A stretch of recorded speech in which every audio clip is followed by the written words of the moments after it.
sugar, spice, and everything. Bryce. These were the ingredients chosen to create the perfect YouTube series. But Professor Mundane. accidentally added an extra ingredient to the concoction. Chemical Tea. Thus, This week in Philadelphia sports was born. Hello everybody and welcome to another episode of This Week in Philadelphia Sports, where, you guessed it, we sum up everything that's happened this week in Philadelphia sports. Again. If you're new around here, guys, and you like this sort of content, make sure you're hitting that subscribe button, leave a like as well, and of course comment your opinions on all of the stories that we talk about today. The first major news this week is, hang on a minute, Liam's Phillies jersey has finally arrived. So LJ, the Phillies, it can go on the wall. We can finally have a change of scenery. I mean, it was meant to come for my birthday, so it's only 2.5 weeks late, but it's the thought that counts. We need to talk about a former Eagles quarterback, and that man is Donovan McNabb. And you know that whenever Donovan McNabb these days is in the news, it's probably for something to do with Carson Wentz. It's sort of like Amazon Prime, isn't it? You know it's coming. He is an Amazon Prime delivery. Whenever Donovan McNabb shows up, you know where it is, it's straight on track, it'll be with you by tomorrow. And that's exactly what we got. So Donovan McNabb went on the Zach Gelb show earlier this week and said a couple of choice words about Carson Wentz. Now, out of context, these may seem a little bit like he's fishing for attention, or just a bit bitter about Carson Wentz. The quote sounded something like this: if he can't get out of the second round, they should look to possibly draft another quarterback because they just don't know about his durability. He then went on to say, because if you remember, he has no playoff wins at this point in his career, and it's very vital. That's how you get measured as a quarterback: your playoff wins and your winning percentage in the regular season.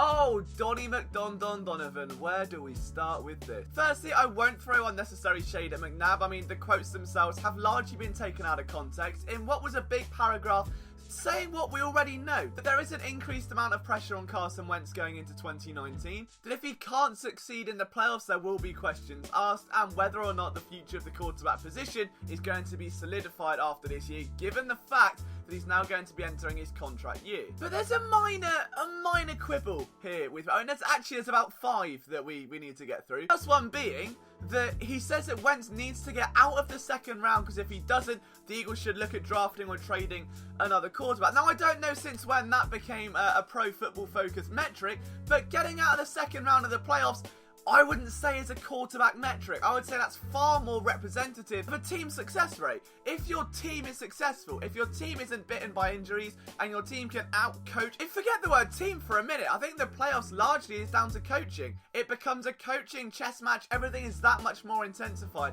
How much more aggressive are you going to be on third down? Will you go for those 2-point conversions? Just look at Peterson and Belichick in the Super Bowl. I think that's a good place to start. And if we're going to talk about quarterbacks that have not made the championship game in recent memory, shall we start with Russell Wilson, who is now, the highest paid quarterback in NFL history? I think Seattle should trade him. He's not got out of the second round in 3 years or 4 years since 2014. So, well, Seattle have made a big boo-boo there in paying Russell Wilson, because, well, hasn't got out of the second round. Not sure he should be going. What about Aaron Rodgers? That's been 3 years. Should we be looking at keeping Aaron Rodgers around in green? I think he's lost it. I think we should be looking at, let's get Deshaun Geyser back in. Let's give him a shot. But going off that metric alone, then Matt Ryan has single-handedly had his career destroyed by the Philadelphia Eagles in the last couple of years. I'm just saying. The other thing, Donovan McNabb, is that his playoff record isn't exactly gleaming. He went 9-7, and yes, of course, he went to several championship games and the Super Bowl. I think it was 5 NFC championship games, but a 9-7 record in the playoffs isn't exactly the most glowing record, is it? He also threw 24 touchdowns and 17 interceptions. And if we are going to discuss current winning percentage in the regular season, which McNabb is heralded as this single greatest quarterback analytic tool in the world, 61.2 for Donovan McNabb, 63.7 for Carson Wentz. I don't think he's got much to stand on. Don't get me wrong. Yes, Carson Wentz has got pressure on him. Yes, he needs to step up in 2019. And if he doesn't get out of the playoffs, there's going to be questions asked. But he hasn't been healthy enough to get to the playoffs. That's the main issue. And if we are going to be brutally honest here, I think that if you take Carson Wentz out of that 2017 season, as any logical person would, the Eagles would not make the Super Bowl, let alone win it. So without Carson Wentz, there is no Super Bowl 52. And Donovan McNabb, lastly, hasn't exactly been Wentz's biggest fan. Said the Eagles were dumb to trade up and go and get him. That's good. That's a good start. Also on the record as saying he's going to break all of my records. Not bitter at all, Donovan. Not bitter at all. That's all I'm going to say on the matter, guys. I want to hear your opinion. I think if I'm honest, it was kind of taken out of context. What McNabb was saying holds weight. I feel that this kind of personal slant put on it saying, oh, well, he needs to do this and needs to do that.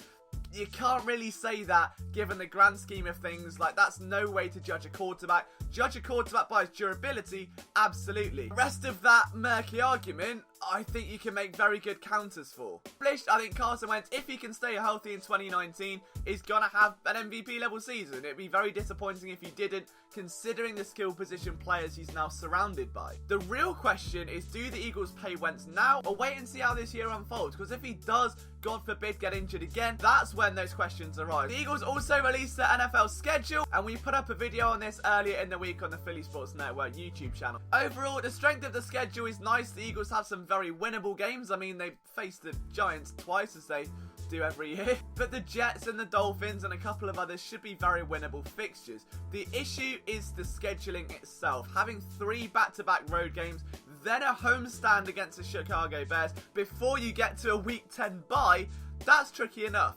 Coming off that to face the Patriots and the Seahawks at home, that is a really tough 7-week stint. So I think that while the strength of the schedule is a little bit lighter and the Eagles should be in a very winnable situation, the actual scheduling itself, having those last 4 games all divisional, is going to be interesting. It's going to go down to the wire between the Eagles and the Cowboys. Who comes out on top at this point? Obviously, it's way too early to say, but that is one very difficult middle-of-the-road slog for the Philadelphia Eagles. And next episode of This Week in Philadelphia Sports, the NFL Draft would have been and gone. We'll be recapping the picks, looking at the players a bit more in depth, but don't worry, because between now and then we have got plenty of content coming your way. We're going to have 3 episodes of The Outside Insider, each with a special guest. We're going to have a couple of more videos looking at round by round targets the Eagles should be looking at, and one last hurrah, one last 7-round Eagles mock draft just before the event gets underway, and maybe, just maybe, a special live stream on Thursday, Friday and Saturday. So if you're down for that, let us know who's going to be attending, who's going to be joining to watch with us, and who do you want the Eagles to take at pick 25. On to the Sixers, and I would just like to start by thanking Jared Dudley for breathing life into Ben Simmons, because I don't know what's happened. I don't know who Jared Dudley is, if I'm brutally honest with you, but he's come out of nowhere, started barking like a chihuahua, and then been ravaged by a pit bull, and it has been the most satisfying week I can remember in recent memory. Started off with a Game 1 win for the Brooklyn Nets at home. The Sixers were upset at the Wells Fargo Center, fans were booing, and Jared Dudley called Ben Simmons average once he gets past the paint, which is fine. Simmons bit back and absolutely destroyed him. There's been some scuffling, there's been some more words. Ben Simmons called him a nobody, Joel Embiid called him a nobody. It's just been fun. And the Sixers have now gone into Brooklyn 2 games in a row, 1-2 on the bounce, including last night's, unless you're not watching this on Sunday, absolutely glorious buzzer beater level finish where Mike Scott, of all people, Dunder Mifflin icon, comes in, hits a 3-pointer to give the Sixers a 2-point lead late in the game before Tobias Harris hits up some free throws. What stood out to me though is that the Sixers have dominated the 4th quarter in both of those last 2 games, which is something you very rarely associate with this Brett Brown coach team. They have a tendency to build up massive leads at halftime and then just slowly disintegrate into absolute tear-jerking nightmares. But not this time. The Sixers have been able to close out games, and if you ask me, one of the main reasons behind that has been Jimmy Butler. Yes, locker room cancer Jimmy Butler, who has been so awful for this roster since joining, has been the man keeping everyone together. Prior to an ejection for whatever I don't know what Jared Dudley's doing. I really don't know what Jared Dudley's doing. Like, I mean, 1 minute he's kind of all over Joel Embiid, giving it seat wingspan, 38.9 inch vertical, just saying. The next minute, Jimmy Butler comes over and somehow they end up both getting ejected. I don't understand it. Jared Dudley is about as valuable as this mug. I know Formula 1 team 2008, that might even be collector's money, so it might be worth something overall. Joel Embiid then comes out and says the Sixers don't want to do what the Warriors did, which is of course choke a 3-1 lead, so if they do now, the Curb Your Enthusiasm memes will be raucous, and I'm not sure I'm ready for that yet. So please, just one more win, guys. I mean, you'll be at home court. Just get it sealed, the bow on it. Jared Dudley can go back to playing Fortnite, or maybe having a My Career on 2K where he's actually a bit more relevant. Maybe he goes to the Denver Nuggets. I don't know. But as of right now, the Sixers 3-1 lead over the Nets. 2 monster wins on the road. And I don't know what Jared Dudley has done, but it has woken up that dark side of Ben Simmons where he becomes a human version of the...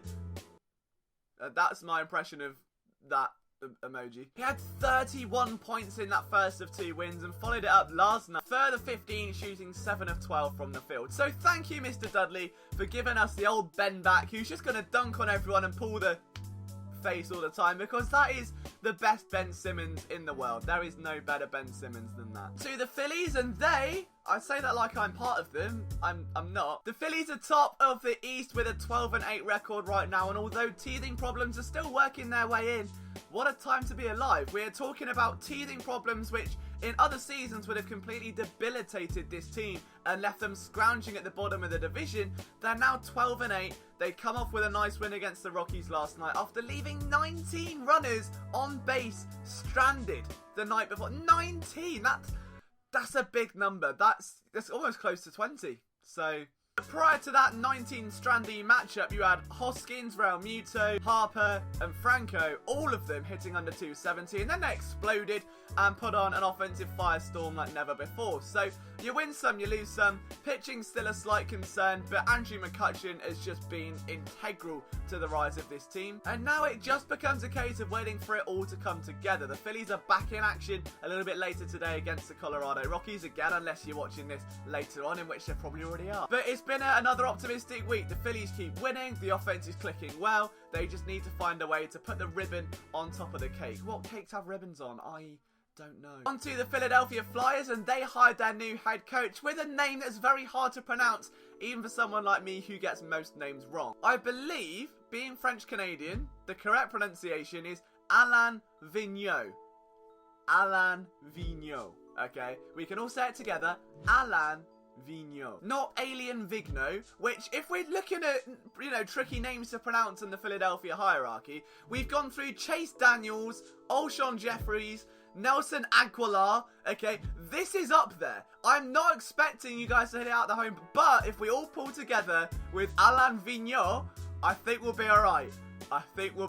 There has been some concerns that Vigneault's recent tenure with the Rangers has been a bit more veteran focused, and obviously the Flyers are a team who for the last 5 years have focused on nothing but the youth and the next generation. So they've got this pool of players just kind of swimming around ready for their next opportunity. A lot of them are kind of fringe NHL talents, and no one really knows if they're all going to get offloaded and traded in exchange for veterans, or if somehow there's going to be a change of heart and Alain Vigneault is going to maybe just change his mentality slightly to adopt some of these borderline NHL ready players. The NHL draft coming up ahead. Expect plenty of content from us here at phillysportsnetwork.com. And finally, the Philadelphia Union with a big 3-0 win on 420 against the Montreal Impact. The Union are flying right now. The Eastern Conference is really, really ripe, and I'm honestly a little bit excited. I don't remember there being this much excitement surrounding the Union soccer team. It's been quite a while since the fans in the River End have been able to launch their TiVo and get this genuinely pumped up, knowing that the ceiling is that high. So our playoffs on the cards, it's certainly seeming a likely possibility at this early stage in the season, but as ever, you've just got to sustain that progress throughout the campaign. That's all for this week in Philadelphia sports though, guys. I just slapped my knee really, really hard. If you enjoy this video, make sure you leave a like, hit subscribe, and of course leave your comments for everything that we've discussed today. What do you agree with? What do you disagree with? What news have we missed? Let us know in the comments. And don't forget, from myself, Liam Jenkins, you can follow me at LiamJenkins21. I've got to stop slapping my knee. And you can find daily Philadelphia sports content at phillysportsnetwork.com every single day of the week. It's been my first week doing this full time now, guys. I'm loving every second of it. Thank you again for the opportunity. We'll see you soon.